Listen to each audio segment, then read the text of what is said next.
La guerre n'est pas ce que souhaitent les États-Unis. Nous ne voulons pas la guerre maintenant, mais notre patience a des limites. Les mots durs et la colère de l'ambassadrice américaine à l'ONU après le nouvel essai nucléaire de la Corée du Nord. Mais le monde semble bien impuissant face aux provocations de Pyongyang. De nouvelles sanctions vont être adoptées. Étienne Lénart nous expliquera pourquoi elles ne marchent pas.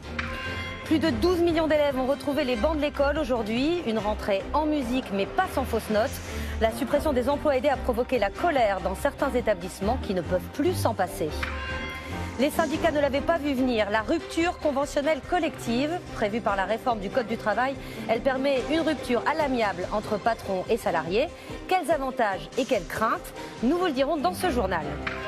Air France dans des mains étrangères. Deux concurrents chinois et américains se partagent désormais 20% de la compagnie aérienne française. Nous verrons l'intérêt et le risque éventuel de l'opération.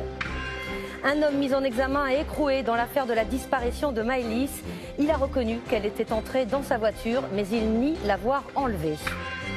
0 pointé ou 10 sur 10. Aujourd'hui, vous pouvez noter un taxi, un restaurant, un hôtel, une livraison. Jusqu'où irons-nous dans cette évaluation permanente? Demain, tous notés. Ce sera l'enquête de la fin de ce journal.